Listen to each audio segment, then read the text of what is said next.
Olá, internautas, sejam bem-vindos a mais um Debate Legal. No programa de hoje, a gente recebe aqui 3 profissionais da área da arquitetura e da engenharia para falar sobre o tema de obras em condomínios. Nós já falamos sobre condomínios aqui no canal, mas agora nós vamos falar especificamente sobre a questão de obras em condomínio, principalmente aquelas obras em apartamentos, nos edifícios, que muitas vezes pode comprometer a estrutura e etc. Então fique acompanhando, no final do programa a gente vai passar o endereço das redes do pessoal aí que veio dar entrevista para a gente, para se ainda ficar alguma dúvida, você vai poder esclarecer diretamente com eles. Então é isso, sem mais demora, pode rodar a vinheta e fiquem ligados.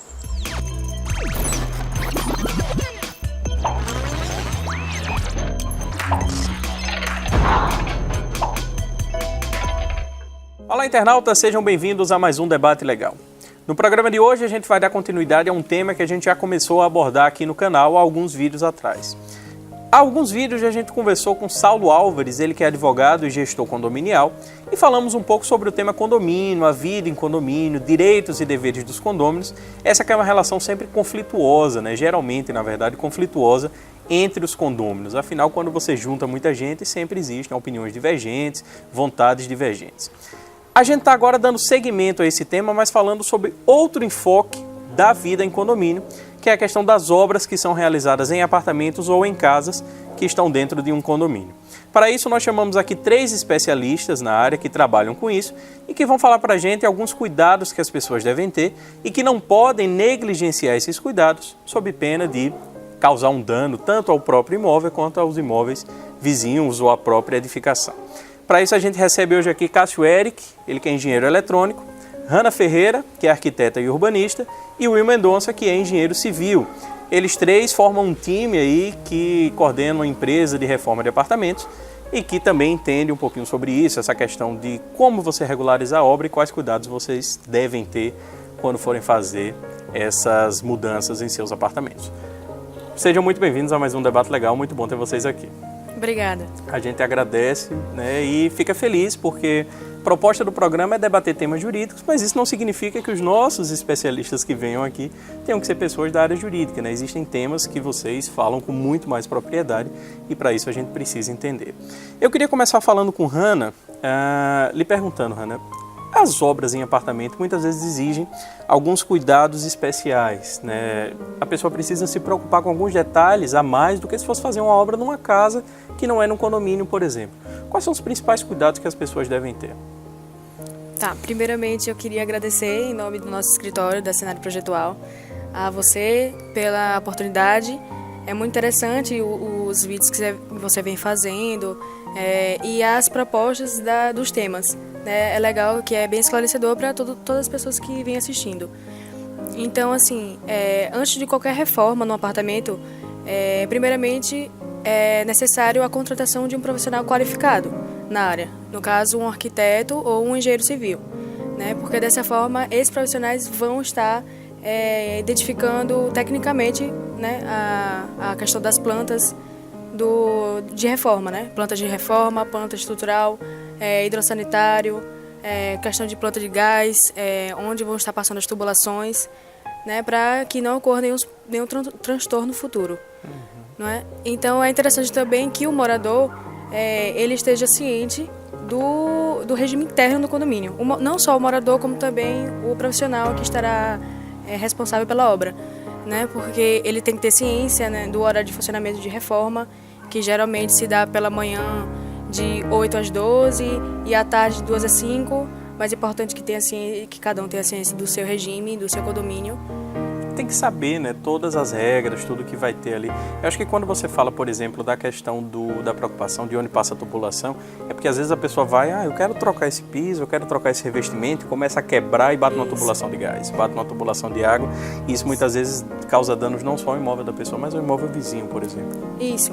E, inclusive, se não existe um profissional, um engenheiro, por exemplo, que ele é mais ciente dessa parte estrutural, é legal também que ele tenha o contato do engenheiro que acompanhou a obra na construtora, no caso, o engenheiro da construtora, para que ele possa tirar uma dúvida do morador, que não tenha esse profissional ao seu lado. Mas é sempre importante que exista ou um arquiteto ou um engenheiro acompanhando esse tipo de obra. Então é importante, por exemplo, pegar as plantas originais do apartamento, conhecer tudo aquilo para não ter nenhum problema, né? Às vezes o pessoal se preocupa só com a estética e esquece da parte estrutural. Isso, e até mesmo um profissional que não seja qualificado, um pedreiro, não é? Não consiga interpretar ou ler uma planta como a gente identifica, né? Porque é um leigo, acaba sendo leigo. Sim, sim. Então é importante. Agora, Cássio, você está na equipe e você é engenheiro eletrônico. Seu papel na equipe como engenheiro eletrônico é para a galera não sair criando tomada 3x2, sair ligando um monte de coisa em várias tomadas e pegar fogo no apartamento. Então, primeiramente, eu sou engenheiro eletrônico. Então, a parte elétrica, apesar do meu curso ter sido eletrônica, eu pego muita matéria, muito conhecimento da parte elétrica. Sendo assim, eu consigo conciliar tanto a parte elétrica quanto a parte eletrônica. E a parte eletrônica é um dos ramos que a gente está tentando implementar aqui em Sergipe, em Aracaju principalmente, da automação residencial. Então, tudo que tiver envolvido nessa parte de tecnologia da automação residencial, eu estou querendo tomar frente e tentando... A luz que acende sozinha, o ar-condicionado que você liga quando está na rua ainda. Na verdade, o intuito é você ter o controle da sua casa no seu celular. Isso se dá tanto pela luminosidade, televisão, ar-condicionado, som e entre outras coisas, banheira, se duvidar. É o futuro, né? É o futuro e espero que um dia a gente consiga implementar aqui em Aracaju. Em breve. Já tem celular, ar-condicionado hoje, por exemplo, que você controla pelo celular. Exatamente. Né? Tem tecnologia Wi-Fi, geladeira, enfim, vários eletrônicos que conciliam isso. Agora eu quero perguntar a Hanna. Hanna, quando a gente faz obra em apartamento, muitas vezes você falou da questão dos horários. Geralmente 8 às 12, 14 às 17, mas isso pode variar um pouquinho. Mas barulho é uma coisa que incomoda. Quebra de piso, demolição de parede, etc. Como é que vocês fazem para evitar isso e os conflitos que isso pode dar entre os vizinhos? Então, exatamente como você disse, como já foi dito, é bastante importante a questão de você ter ciência do regimento interno do condomínio, de cada condomínio. Então, ter ciência e respeitar os horários dos regimentos. E assim, se possível, a gente sabe que é difícil, né? Mas ter uma comunicação com os vizinhos, com a vizinhança, e procurar saber se ali está morando ou um idoso, ou um recém-nascido, né? Ou um portador de necessidades especiais, porque acaba que o morador, o condomínio que está em obra, pode até adaptar, né, esse regime interno com a questão da vizinhança, né?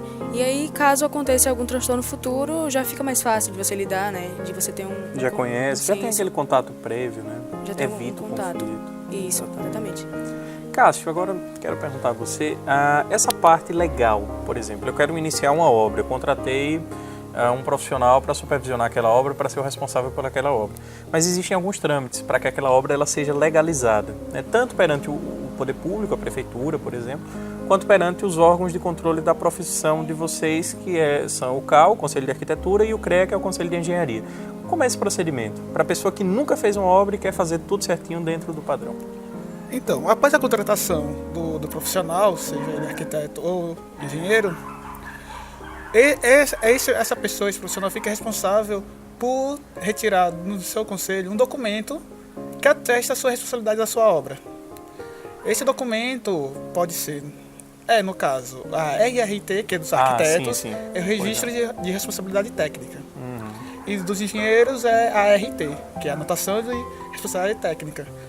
Sendo assim, após retirar esse documento, ele normalmente é enviado para o síndico do condomínio para que este tenha em posse o documento. Assim, toda a responsabilidade, tanto criminal ou civil, de algum dano à estrutura, seja responsabilidade do engenheiro ou do arquiteto e não do síndico. Isso confere uma segurança tanto ao síndico, quanto a quem está realizando a obra, quanto aos vizinhos. Exatamente. Isso é extremamente importante. Com certeza. Agora eu quero perguntar ao Will. Will, um dos deveres que os condôminos têm, que está previsto no Código Civil, é a preocupação com a segurança do edifício, né? Então, por exemplo, muitas vezes as pessoas querem adaptar uma planta, querem derrubar uma parede, por exemplo, e aquela parede é estrutural, ela não pode ser derrubada. Como é que vocês avaliam essa questão da segurança do prédio? O que é que vocês consideram mais importante? O que é que a pessoa tem que dar prioridade nessa hora, né, para não comprometer a segurança da edificação?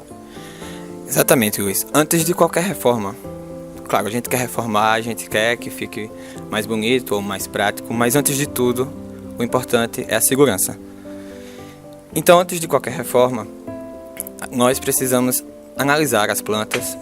A primeira planta a ser analisada sempre estrutural, para ver que tipo de mudança nós podemos fazer naquela atual conjuntura que está o seu imóvel. Geralmente as paredes estruturais, como você comentou, elas são esse tipo de tecnologia da construção, é utilizado para apartamentos de 3 a 4 andares de edifícios. Esses mais altos de 12, o padrão é que a alvenaria seja apenas de vedação, ou seja, a gente pode derrubar as paredes à primeira vista sem problema. É importante também a gente saber onde estão os pilares, as vigas e lajes também, que são elementos estruturais que a gente não pode perfurar ou eliminar, derrubar de jeito nenhum. Porque esses elementos são a estrutura do prédio, ou seja, o edifício está em pé, está sustentado por causa desses elementos. Ah, mas eu vou tirar só do meu apartamento, não vai ter problema. Não é assim, eles trabalham como um elemento só. Você tira um ali, vai ser um efeito dominó. Então, antes de qualquer coisa, sempre o elemento estrutural, que é o mais importante para a segurança das pessoas. É importante também analisar, por exemplo, como a Hannah já comentou, planta de gás. Porque se você vai fazer um furo ou vai derrubar uma parede e acaba danificando uma tubulação de gás, é um transtorno, vai atrapalhar tanto você, a sua obra, quanto os condôminos dos outros apartamentos. Assim também a parte de hidráulica, tubulação de água e de esgoto. Muito importante saber onde estão localizadas antes de derrubar ou perfurar para qualquer que seja o motivo. Em uma das nossas reformas nós tivemos um probleminha. Era justamente isso que eu ia perguntar, se vocês já viram algum problema como esse. Isso, um probleminha com a parte da eletricidade, de como foi executado pela construtora. Mas você falou do gás, só antes de Cássio responder, eu lembrei que teve inclusive um acidente no Rio de Janeiro, né, com uma tubulação de gás e que derrubou o prédio. Não, na verdade não derrubou o prédio, mas explodiu o apartamento e prejudicou do apartamento até 3 andares abaixo, eu acho. Isso é uma coisa que a gente tem que ter muito cuidado.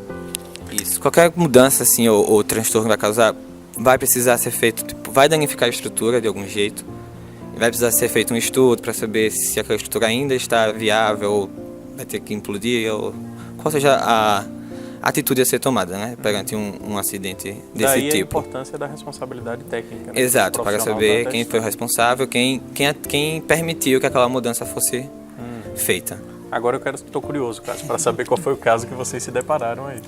Então, recentemente nós tivemos um caso num apartamento onde a gente, pelo projeto de reforma, a gente precisou demolir uma parede. Aí apareceu com eletrodutos com cabeamento elétrico onde não deveria estar passando. Ele deveria, normalmente se passa por cima do forro ou por perto da laje do apartamento. Nesse caso estava cortando pelo meio da parede. Além disso, tinha eletrodutos com capacidade de condução muito acima do que deveria ser, quer dizer, subdimensionados. Provavelmente deve ter feito para ou economia ou realmente negligência. Sendo que era para ter normalmente 4 a 5 cabos, estava passando mais de 12. Então realmente é um transtorno que parece pouca coisa, mas na verdade isso pode levar a um aquecimento dos cabos. Um acidente maior. Exatamente, pode interferir no sistema elétrico de todo o prédio, não somente daquele apartamento, e até causar incêndios por causa do aquecimento.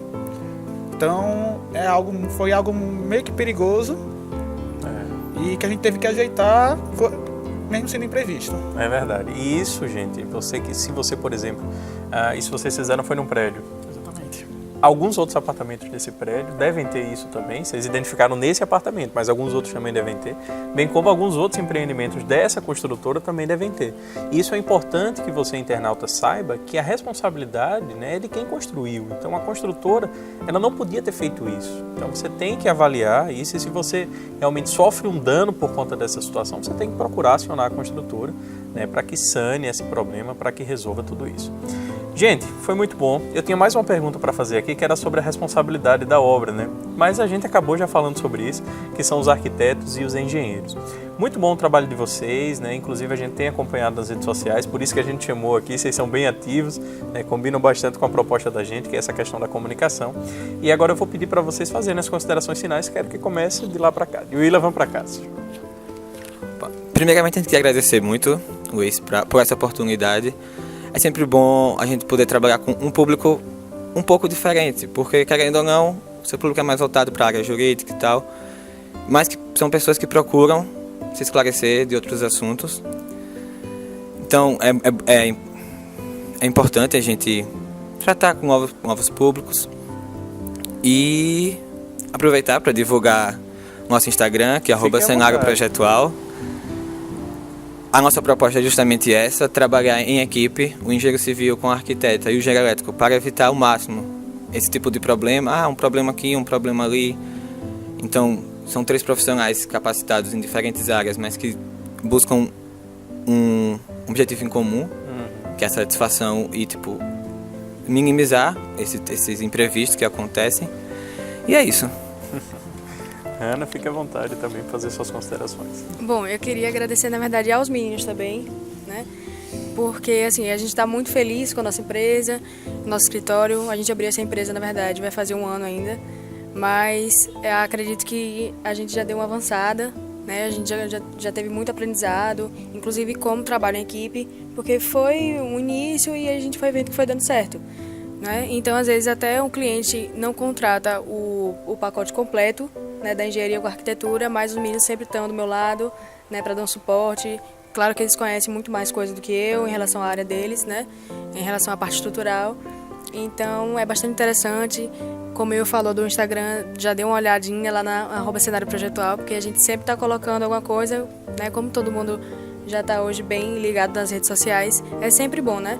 Você está colocando o que você está fazendo para as pessoas saberem, né? Com o que você trabalha, né? E o que você faz no seu dia a dia. Muito bom. Obrigado também a você. Muito obrigado aqui pela oportunidade, por esse debate. Gosto muito do seu canal. Muito bom. Agradeço. E é basicamente isso. Siga a gente no Instagram e juntem-se a nós. Para ajudar você a identificar o Instagram aqui do pessoal, a gente vai colocar na descrição do vídeo o link, né, para que vocês possam acessar e conhecer um pouquinho do trabalho deles, que eles também, volta e meia, eu vejo no Instagram de vocês. É muito legal isso, vocês explicando algumas coisas. E isso é bom, não é só propaganda. Contrate a gente, né? Isso aí todo mundo faz, mas vocês fazem algumas explicações, algumas coisas. Isso é bacana. Gente, mais uma vez, muito obrigado a vocês. Meus parabéns pelo projeto. Sigam, né? Espero que dê tudo certo. Também agradeço ao internauta que acompanhou esse vídeo até o final. Acompanhe a gente nas redes sociais, curta esse vídeo, compartilhe. Você conhece alguém que está fazendo obra em apartamento, que já fez, que vai fazer? Mande para essa pessoa para que ela possa também conhecer um pouquinho mais sobre esse tema, tá? Fique acompanhando a gente. Toda terça-feira tem vídeo aqui no canal. E é isso. Muito obrigado e até a próxima.